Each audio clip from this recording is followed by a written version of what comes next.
Pulimagnets presenta... A lo largo de la historia, muchos descubrimientos han sido fundamentales para el desarrollo de la civilización. Sin embargo, tan solo unos pocos de ellos han ido evolucionando lentamente a lo largo de los siglos. Es por eso que hoy les hablaré de uno de ellos, la pólvora.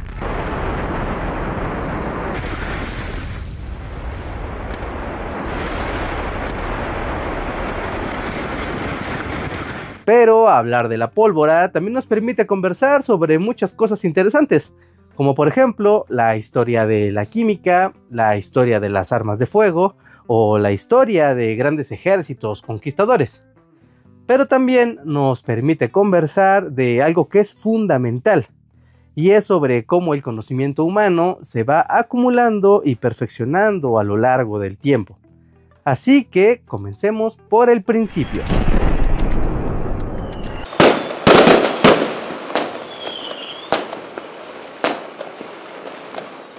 Aunque no se conoce a ciencia cierta quién o cómo se descubrió la pólvora, el consenso de los historiadores nos lleva a la China del siglo IX, en donde los alquimistas de la dinastía Tang mezclaban sustancias en búsqueda de medicamentos y sobre todo de la fórmula para encontrar la inmortalidad. Y esa experimentación resultó en un gran incendio de color púrpura en la casa de un maestro alquimista, donde aparentemente fue la primera ocasión donde se mezcló nitrato de sodio, sulfuro de sodio y carbón. Nadie dijo que encontrar la inmortalidad sería una tarea fácil. Es muy importante entender que es muy peligroso y complicado crear pólvora, especialmente cuando no se conocen las proporciones que debe tener cada uno de sus elementos. Por lo que después de muchos intentos, los alquimistas chinos lograron encontrar con una mezcla estable, a la que bautizaron Hao Yao, o medicina de fuego. Este descubrimiento dio pauta a los primeros fuegos artificiales de la historia, aunque no pasó demasiado tiempo para que la medicina de fuego, la pólvora, fuera utilizada en armas rudimentarias, especialmente cuando entraron en conflicto las dinastías Song y Tang, que comenzaron a crear lanzas, bombas e incluso algunos proyectiles. Y así, durante unos 200 años, se fueron perfeccionando las armas de fuego, tanto por parte de las dinastías como por parte de los mongoles de Gengis Khan. Y esto último es importante, pues aunque los mongoles no eran especialistas en armas de fuego, sí aprendieron a crear y controlar la pólvora. Y no solo eso, se le atribuye también a los mongoles la creación de la primera arma de fuego corta, el cañón de mano de Xanadu de 1298, que podía lanzar flechas, piedras o pedazos de hierro, siendo esta letal a corta distancia, pero sirviendo más como arma psicológica, pues en ese momento muchos soldados nunca habían visto un arma de fuego. Mi imperio fue el más grande del mundo, por lo que el conocimiento de la pólvora viajó lejos de China. Así que viajemos a otra zona del mundo, pues hay fuentes que afirman que durante el siglo VIII y IX se habían realizado experimentos con pólvora de la mano de sabios como Yabir ibn Hayyam, o el sabio Gaber para los amigos. Y aunque no hay referencias directas de Gaber, sí hay muchas referencias indirectas que lo mencionan y lo reconocen como un gran matemático, alquimista y astrónomo, que vivió en Kufa, Irak, y que descubrió la refinación de sustancias como el ácido clorhídrico, el ácido sulfúrico y el ácido nítrico. Y aunque la vida de Gaber es misteriosa, lo que sí sabemos es que logró utilizar el salitre como nitrato de potasio para mejorar la explosión de la pólvora. De esta manera refinó la fórmula que ya existía y con ello permitió la creación de armas de fuego y cañones. Y por las fechas, aparentemente lo logró antes que los mongoles e incluso que los chinos. Y aunque las fechas pueden ser confusas, se sabe que cuando se comenzaron a traducir los textos árabes al latín, fue cuando los europeos se enteraron de la medicina de fuego china, por lo que se puede datar que la pólvora llegó a Europa en el siglo XIII.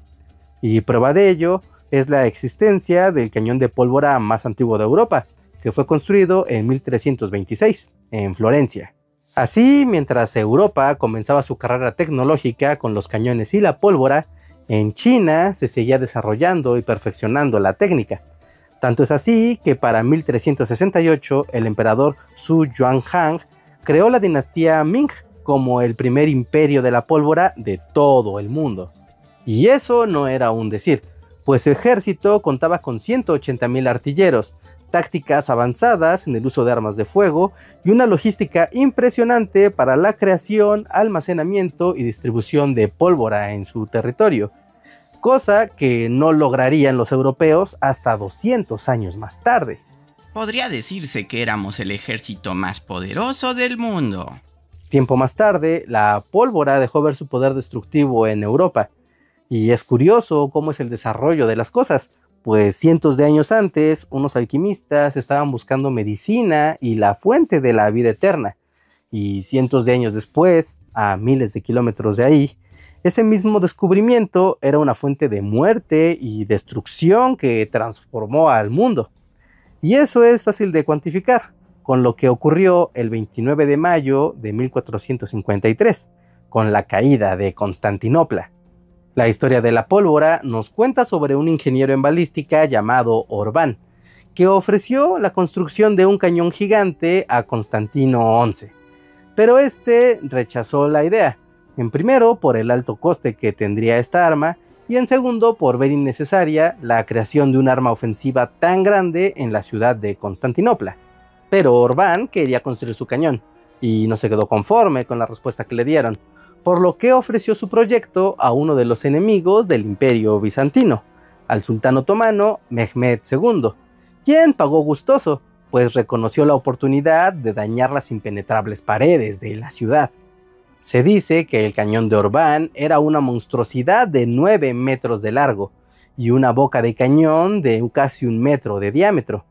Además, que necesitaba cientos de kilos de pólvora para poder activarse, y con ello podía lanzar balas de hasta 800 kilos a 1,5 kilómetros, y cuando impactaba dejaba un cráter de más de 2 metros de profundidad. El más terrible, grande y poderoso cañón de la historia hasta ese momento. Evidentemente, la caída de Constantinopla fue un proceso lento y complejo, pero no cabe duda que el papel del cañón basílico de Orbán fue determinante para el rumbo de los acontecimientos, además de que este abría la puerta a una carrera armamentista en Europa de la cual ya no habría vuelta atrás. Así, durante las siguientes décadas, comenzó a expandirse el uso de las armas de fuego y el estudio de la balística en toda Europa gracias a la pólvora, en donde, más que estudiar la perfección de la fórmula o la química, se perfeccionó el arte de la guerra, las tácticas de batalla con armas de fuego y la logística necesaria para crear pólvora de forma masiva y así mantener los ejércitos siempre activos con estas armas.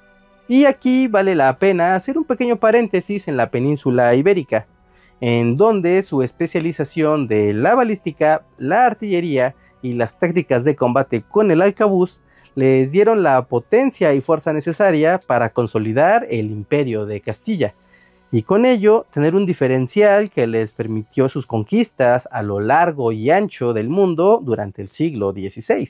Los mejores en joder con el arcabuz. Pero regresemos a nuestro tema, pues resulta que la pólvora no recibió más actualizaciones durante casi 300 años. Esto debido a que en Europa se perfeccionaron las armas y las tácticas de combate, mientras que en China se frenó el desarrollo armamentístico y la experimentación con pólvora debido al largo periodo de paz que habían alcanzado.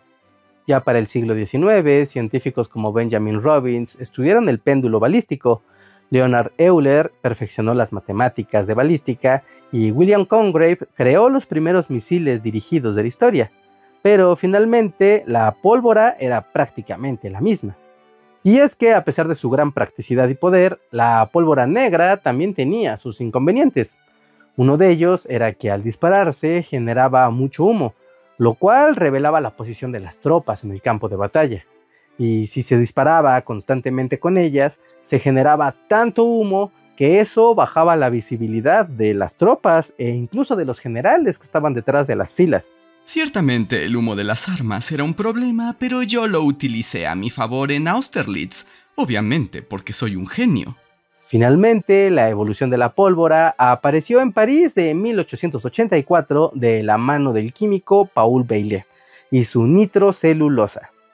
Con ella se creó la pólvora B, mejor conocida como pólvora blanca, que generaba mucho menos humo, era mucho más potente en explosión, era más estable y era más fácil de transportar.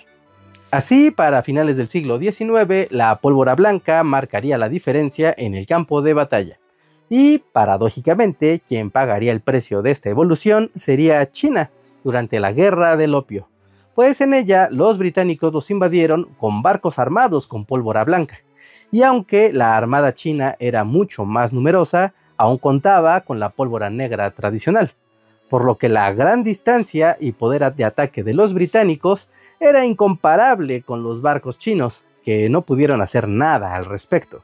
Y con eso se dio por terminado el dominio de la pólvora negra de los campos de batalla, y su papel fue relegado al de la pirotecnia y los fuegos artificiales en todo el mundo, aunque incluso con el paso del tiempo también la pirotecnia ha sido perfeccionada, aunque no por eso la pólvora negra ha desaparecido, pues hay maestros artesanos que la siguen utilizando para el arte pirotécnico.